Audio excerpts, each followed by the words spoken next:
everyone, welcome to Genya platform. Today we'll learn about a very important topic, which is compound interest. Do you know it's the very scariest thing actually, compound interest? I'll tell you why. Because when you have the term, you have the principal amount that you're borrowing, right? And you have a term, you want to borrow it for say 1 year, 12 months. The interest is calculated sometimes every month, okay? And then, say for example, you have 5,000 rupees as principal amount. You borrowed for 1 year at the rate of some X. Whatever interest is earned in the first month is added back to the principal. That is the danger with compound interest. You add it back to the compound, especially when you're borrowing, not when you're earning, okay? When you're borrowing, that is the scariest thing. So the interest is added back to the principal, and when it comes to the second month, this total principal plus the previous month interest becomes the principal now.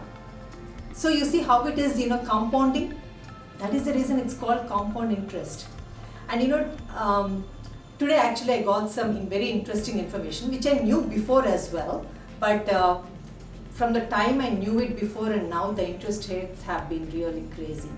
So I was asking this one person I know, and I said, how much you borrow? He's from a small village, and I asked him. He said he gets it at they can get it at 3 rupees interest, or 5 rupees interest, or 10 rupees interest. That's what he said. Yes. So 3 rupees interest. You know what that means? It means 3 into 12, 36% interest. You know what is the bank interest? It's 12%. So when you say 3 rupees, you might think, oh, it's only 3 rupees. It's not just 3 rupees. It is 36% compounded every month, if the term is monthly. And he said that is 3%, but they also take interest at 5%. How much is 5%? 5 into 12, 60% interest. Can you believe it? 60% interest? It's mind-boggling, the numbers. And he also said, if they need money urgently, like I want money by tomorrow. If you go to the money lender and say I want the money by tomorrow, they get it at 10%. 12 into 10, 120% interest is what people are ready to pay for. They think they can pay off in a day or two or a month or something. They cannot pay because the interest is so high. It gets compounded, and they lose their land, and they lose sometimes their lives too. So I want to teach this, and I want you to pay really good attention, because I want you to understand this concept very, very well, because I don't want you guys to fall into this trap of compound interest. Okay? So let's come here. Here we have these coins. Each coin is 1,000 rupees. Okay? I have 5 coins and I'm borrowing 5,000 rupees at 36%. And by the way, when they give 36%, 36% is given to someone you know. It's not normal apparently. Normal, it's 60%. If you give them 1 week's notice, they give you at 60%. They say 5 rupees interest, which means 60%, but you have to give them 1 week's notice. And 1 day notice or something is 120%. So 5,000 rupees at 36% interest, and it's 12 months. What I mean by 12 months is you're borrowing it for 1 year, but every month you're calculating the interest. Okay, that is the term. Now, if you do that, and here is the formula to calculate the total amount. This is not just actually the compound interest, it's actually the total amount you pay in compound interest. Okay. So, P is principal, which is 5,000. R is the rate, which is in this case 36%.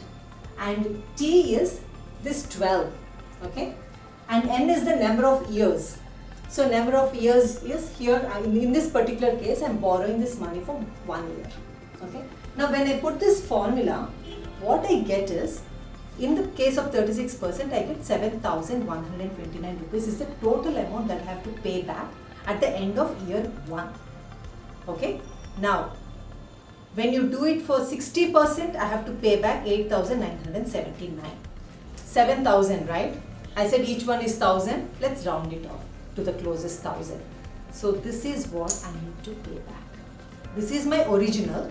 And actually let me put this, and this is what I am paying back if it is 36%.